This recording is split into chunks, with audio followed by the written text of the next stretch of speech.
we will move on to the intrinsic parts whereby we will do the analysis and we will see spatial analysis and stuff. So before we jump on to those things, let me cover some of the small topics, which is going to help you guys. So, and before we jump on there, let's look at some of the easy stuffs. So the other day we had seen the interface of Tableau, right? So we have seen how Tableau works and how we add data, how we edit connections, how we remove stuffs, all these things we have seen, right? So and we have also seen, like, how we are dragging in another table, and when we drag in another table we can do the joins. So we had to take a hard stop at joins, but then uh, mm, no, I guess we had talked about joins the other day, but then there's no harm in reiterating once. So the other day we had stopped at joins, and we have seen what is an inner join, left Hey, join, right. So now the next part of Tableau, like, is before we are, like, now that we know how to ingest data, but the things that I missed the other day in ingesting data, I want to cover that, because that day I didn't have this thing, um, this connection. But now that I have, let me show you the all the options that Tableau provides us with. Tableau desktop basically provides us with, because Tableau public will restrict some of the things that I didn't want you guys to be, like, to restrict anything, or to not see anything, or to miss anything. So I got a Tableau free license for myself, so that this training can be done in a smoother manner. So yeah, so these options were not there in Tableau Public. So first is Tableau Server that we have seen. Tableau Server is basically to connect your data, to connect yourself to a server in which the data resides, or you want to go and publish your dashboards too. So anything can be done. So like, while we will read next about the live connection and extract connection. While we talk about that, we will now see that whenever we are creating any extract, so a live connection and extract connection is the next topic that I'll take you through. But then, just to give you a hint, so that this is easy to digest, that is, live connection, as you all know, it's basically live data, right? It can be an Excel, a CSV, a G sheet, anything, whatever is live. And then when you make changes to your live connection, definitely the live things, live data basically gets triggered, and it shows up. But then when you have an extract is nothing but a snapshot of your data, which you get. So when we talk of Tableau server, in the Tableau server itself, you can go, like, you have a data source. Say the data source is coming through SQL, coming through Excel, coming through Azure, Blob, anything. So what you can do is you can take that data source, and you can make an extract of that data source. Okay, so that's how you publish your data source into Tableau. So what happens is, the data, the entire data set, the raw data, which might have been coming from, which might have been coming from SQL, or S3 bucket, or anything. So what the challenge is, basically nothing but, why do we do that? Because an SQL connection, or a live connection, SQL live connection, if it is data heavy, if it is, like, clusters of data together, if you have some kind of an SQL, which is, say, forget clusters of data, if you have, say, 3 to 4 years ka extensive data, say paid search data, or a display data, or a analytics data, what happens is this what happens is this becomes very difficult when you connect a SQL Server live connection, because what happens once you have this data, if you go and make any changes, like you just click on something to sort your data, maybe what happens, it goes back to the SQL Server, it goes through the entire line of data that is there in the table, in the SQL table, and then it lets you sort. So it's basically nothing but very time consuming. So what we do is we go ahead and create extracts in server itself, which basically which basically avoids creating of an extract in your local system. So I'll show you how to create an extract now.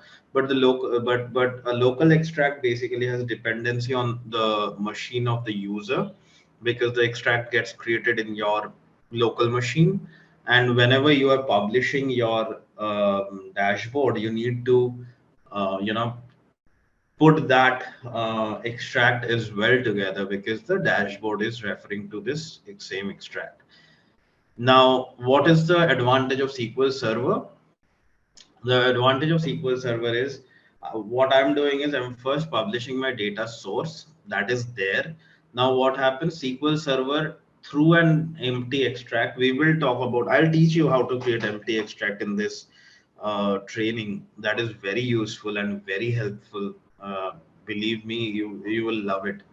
So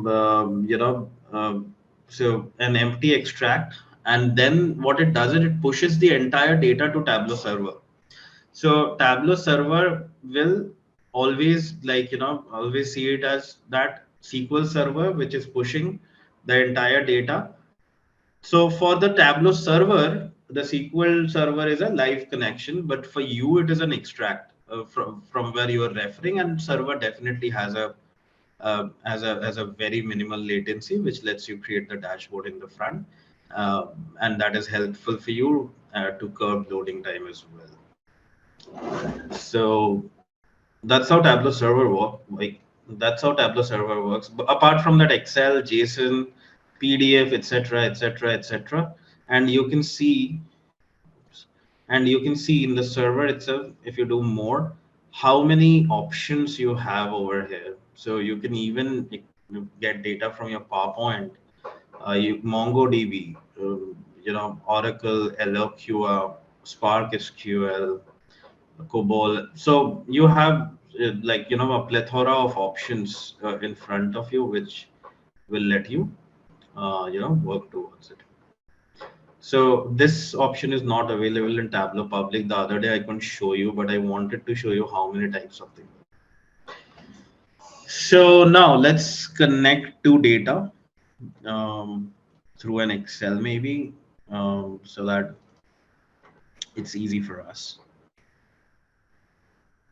So once you have connected your data, I'm connecting in Excel.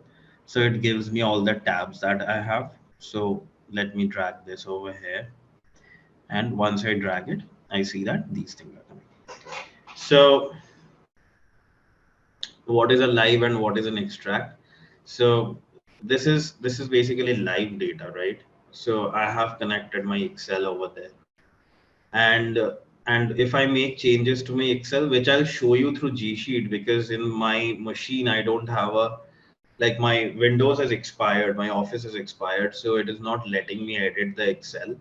But what happens technically is, if I make change to my Excel and if I do a refresh over here, like over here, if I refresh the data source, what happens is this gets updated automatically, because this is live. Okay, so let me just try it with, I'll just try it with my Google Sheet, and I'll create a new one and see if it is giving me, because Google Sheet often gives me a latency. That is where it is very difficult to make people understand. So this is the file that I have created, and I connected to Tableau over here, right? So just to see that how live connection works, let me just try it with this. Say I'll take March 19 and I'll copy this and I paste it over here.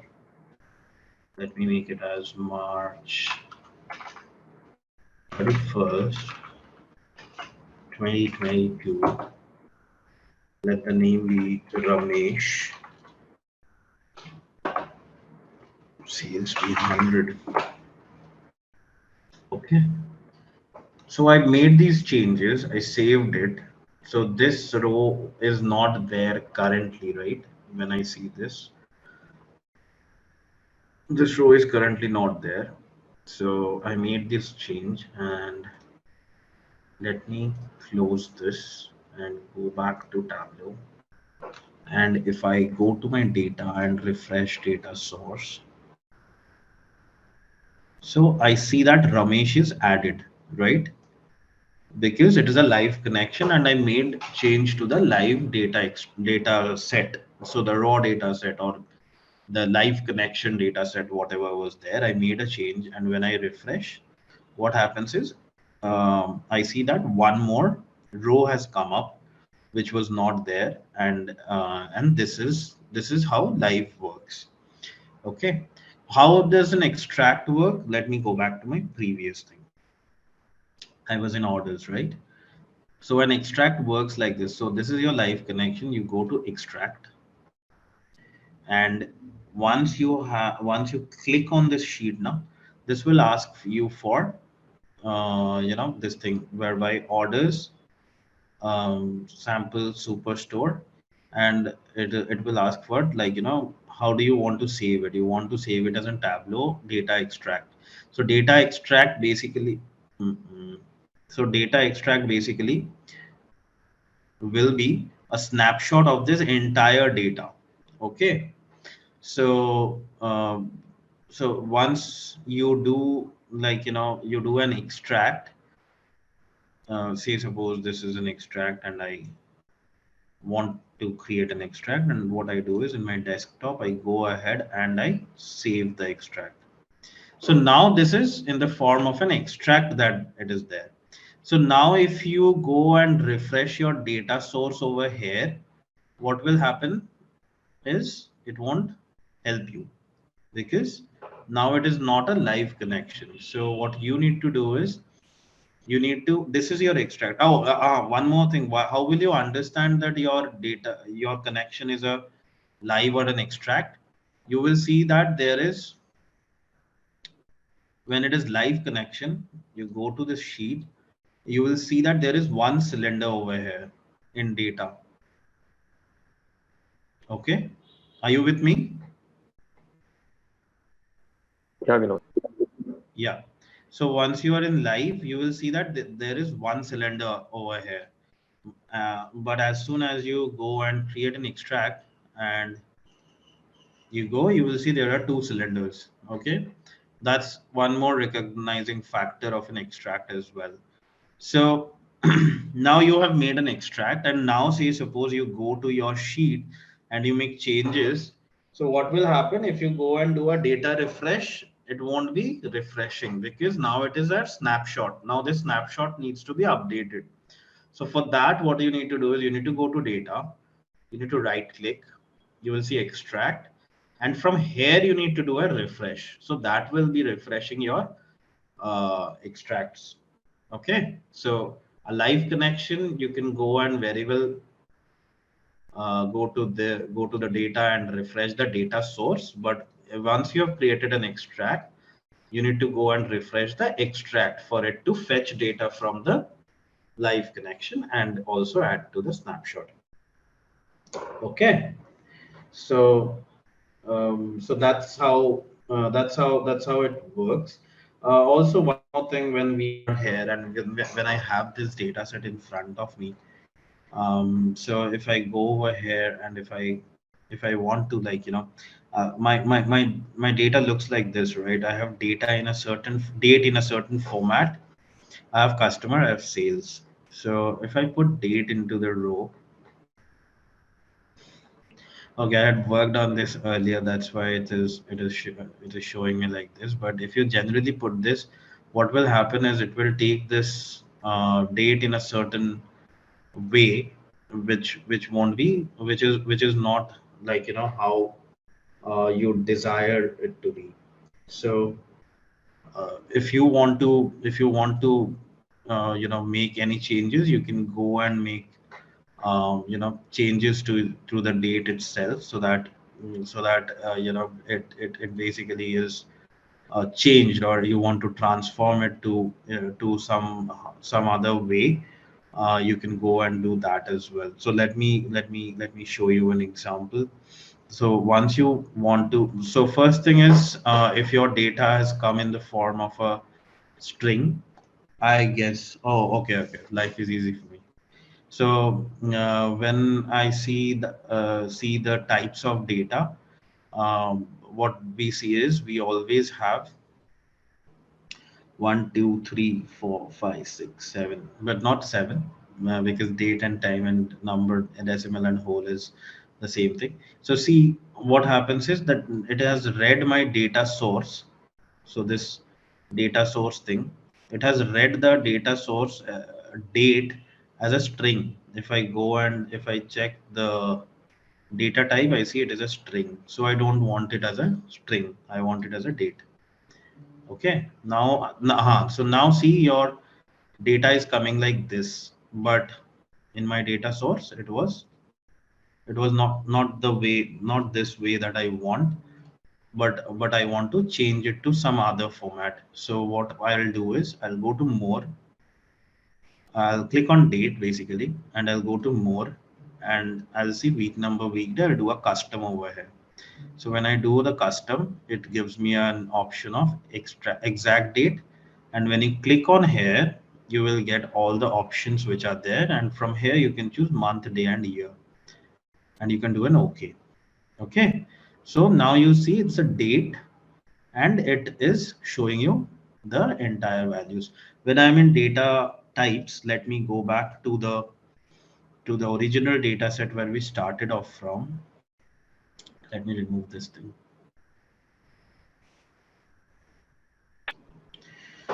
Okay, now, so we talked about the dataset types, right? So when we talk about dataset types, there are always, what I have seen is the main dataset types are number, string, date, geographic, Boolean, and then date and time. So how will you recognize it? For recognizing it, Tableau has not only given in writing, excuse me, but it has also given icons. Okay, so you will see that some of the columns will have ABC above it. So that does mean that these are strings. These are strings or text columns.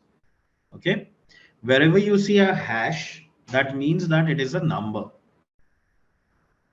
It's a numerical value. See, wherever we have hashes, those are profit, quantity, row IDs. Row IDs is not to be considered. It's a hash because it's a number, but then it's a blue hash. Why a blue hash? Blue hash basically is the dimension. It's a dimensional qualifier because it is not quantitative. It is a dimension. It's a qualitative metric. Then orders. These are summable, right? So this has a green hash above it. So wherever you see hashes, those are basically measurements. Then you see a calendar icon over here. So this calendar icon is nothing but dates. So we are sorted with dates as well. We understand that these are dates which are there in the data, order date. And then you see some of the icons with a globe symbol. So a globe symbol means a geographic data. Okay. So you will see postal code, country, region, city. These are having the globes, which basically means these are geographic areas which are denoted by a globe. Okay, so that's it. And then then there are then when we are over here, and we are changing it, so we can very well you know go to change data type, and we can see that there are boolean and spatial. Spatial I'll take up later. We'll see what is spatial analysis. But then there is boolean as well. Boolean is nothing but true and false. We will see boolean in when we are in parameters and we are working on something. We will see what is a live example of boolean.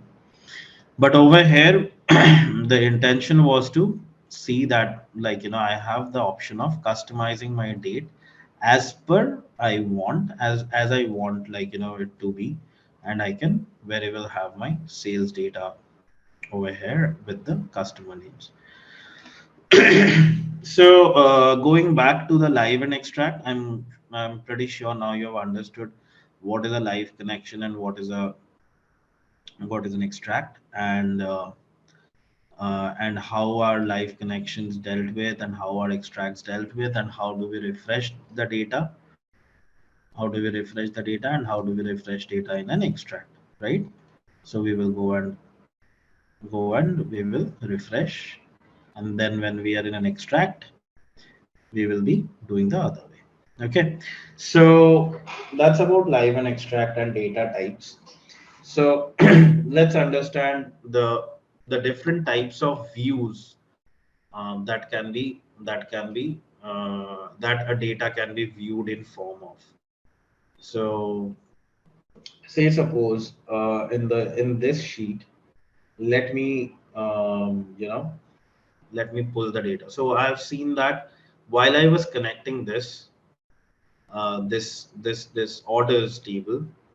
So while I was collecting this orders table, I have seen that that I pull it and I bring it over here. But the other way of looking at data is, if you have a table, just go to this icon over here and you see view data coming up. So if you just click it, what will happen is you will have an entire set of the entire data you can see over here in the view. Why do we want to see a view? Like like it's like this, that, say suppose I'm in my new workbook and I'm in my new workbook and I want to remove this. So before I drag my table in, I have an option to view the data. So once, because things get updated on a regular basis for a table, right? So you can view your data over here to see that, for a certain date, maybe it is added or not, everything looks fine to you or not. You want to do a first level QA so that you can view the entire data, and then you go ahead and pull it in the workspace. Okay, so over here, when I pull the data, oh, it's in a live.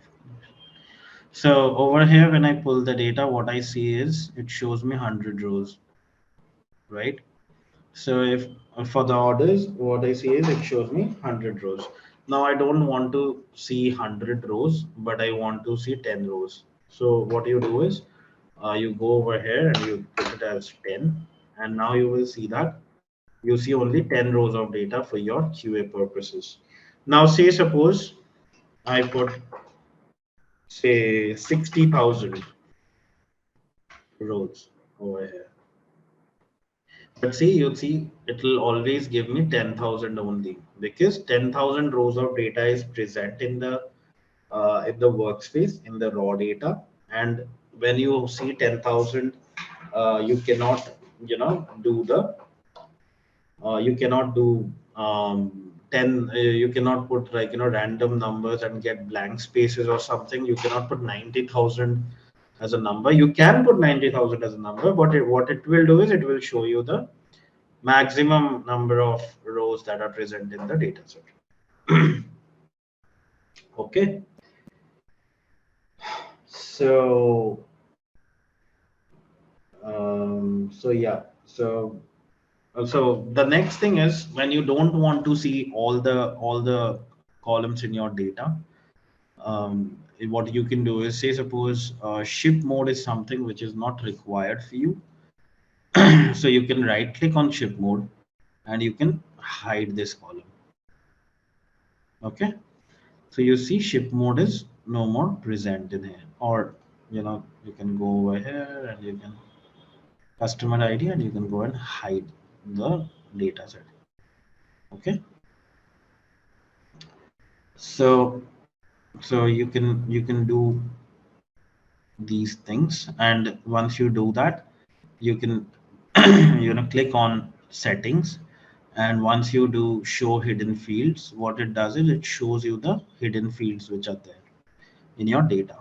And in case you want to uh, you know uh, bring them back, what you can do is you can go over here and you can do an unhide, and you will see your data not hidden anymore, right? So that's how it works. Now let's come to a very small topic that is small but important, I'll say, because these are some of the small nook and corners where we need to venture once we are in there. So that so that when we are doing those grave things, we don't need to worry about all these stuffs. So what we have now is the column name. So we will do column formatting, whereby we will see how to rename a column. So that is pretty easy. So you can go and you can rename a column in your data by, say, order ID. You can put it as OID. Order date, you can name it as O date, maybe like this. Somehow you can rename your names. Now you can ask, how can I get them back? Now either you can double click over here and you can get them back, or you can go over here and you see reset name. So you can go and reset the names so that the columns will have their original names which were there. Okay.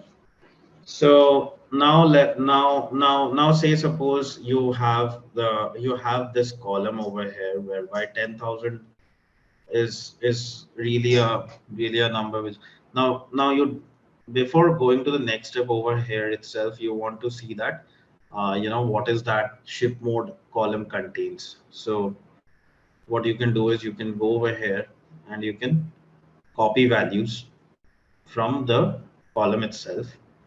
And then I don't have an Excel, so in the G sheet itself. So if you just go over here and you do a Control V, what happens is the column gets copied, right? The entire column is copied in here, and you can put a filter and you can check what are the ship modes present. Now, say suppose you don't need the entire column, but you want to, like, copy these four and see something, just don't consider it to be names of what Filena Ober, but just consider that you need four cells. So in that case as well, if you Control C and Control V, what happens is you get these four things. But the best part of Tableau is, which doesn't happen in Excel, that is, it recognizes the column name. I didn't select the column name, but I've copied it from this column name, right? So it recognizes the column name and it throws up the column name over here, right? So that makes my life a bit more easy, and I also have the data with me.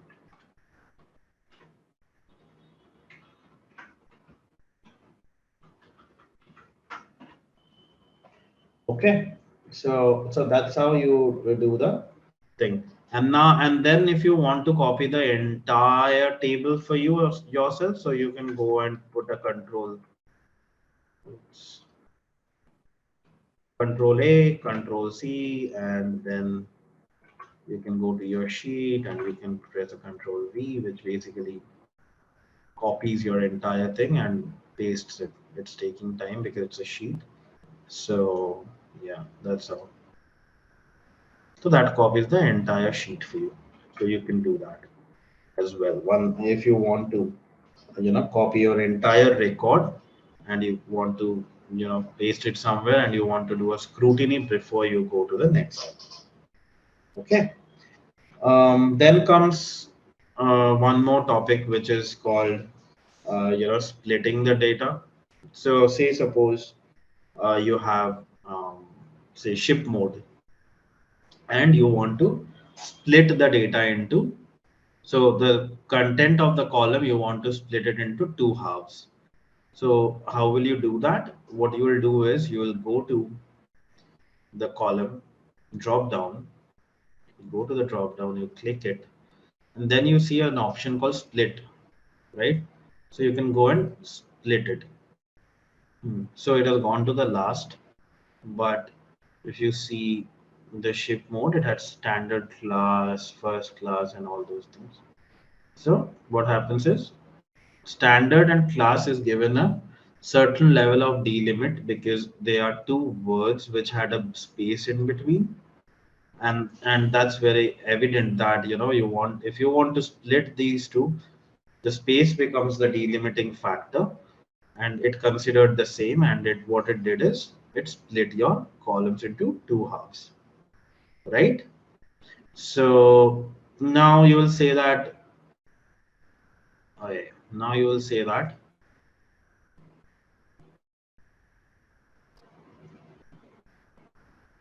now you'll say that, dude, if that is the case, then you know how will I do any kind of other splits, because there may be delimiters already defined in there. So say suppose customer ID, where is customer? So, customer ID. Customer ID is DP hyphen and then the number, right? So over here, when we want to split, what we will do is we will go over here and we will, we will click on custom split. So see, custom split basically is where you have to define the delimiting factor.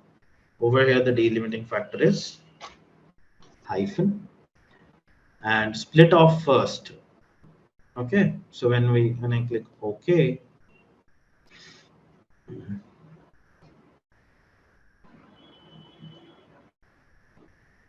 what has happened?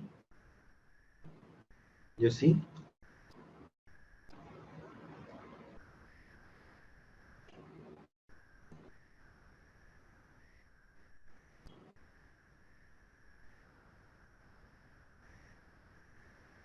DP, PO, PO, etc. MB. These were here, right? DP, PO, PO, MB. Look. So these like when I have declared the delimiter and when I've selected OK, if you remember what the thing was in custom split, it was first. So first means to the left of the delimiter. So whatever is there in the left of the delimiter, it has extracted the left of the delimiter things and it has given you the data. Now, if you want to extract the later half of the delimiter, you can put a hyphen, and then because that is your delimiter, and then you can go and change the first to last. And if you check OK,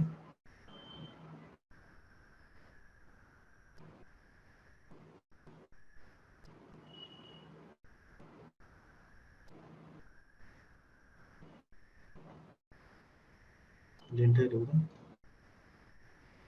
that? They are not put the hyphen.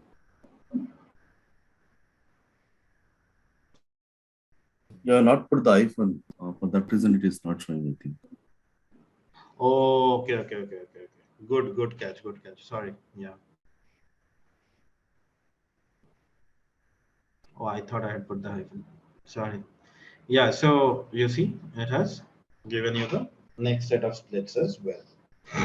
Any doubts, guys? Any doubts that you see as of now? Not understanding, going too fast? No, right? Pretty simple. Great.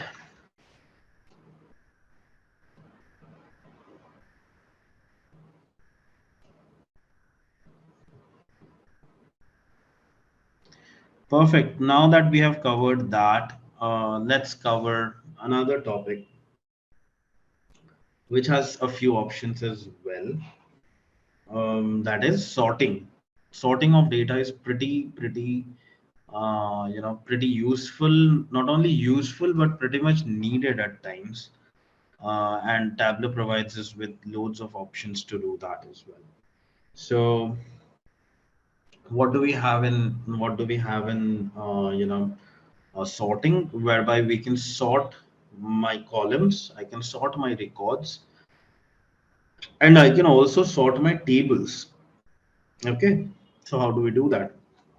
So I can sort all three of them, and let's see how it works. So now that we have got the source, uh,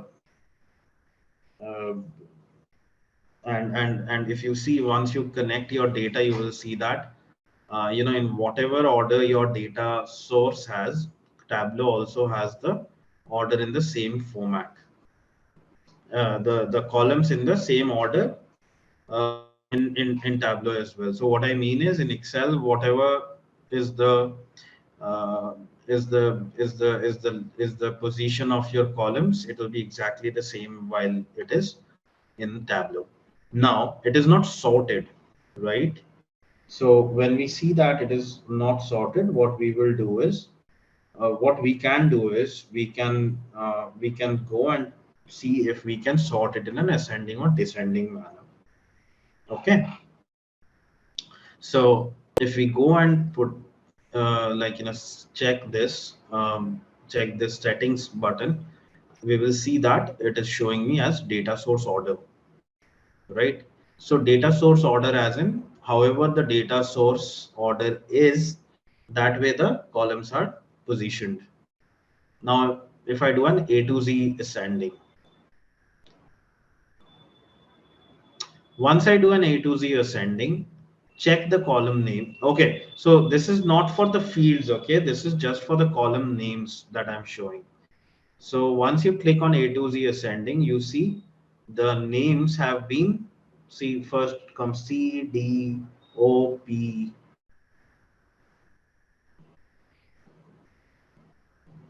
right? P, Q, R, S. So it is A to Z ascending. This is sorted alpha, by the sequence of alphabet. So by the, this is only for the column names, minded. This is not for the end thing. This for the fields or the contents of the fields, right? So we will see that this is sorted. Or if you want a descending, you can go from a Z to A descending, and you will see that it's sorted as a Z to A ascending. So S R Q P, like that it is coming. Okay. Say now say suppose that's my thing, and now I have, like, I have this, like, data source order, and then I have the people column over here, and we have seen, right, that people column comes in. People, once we are doing it, we will see that people columns are coming in.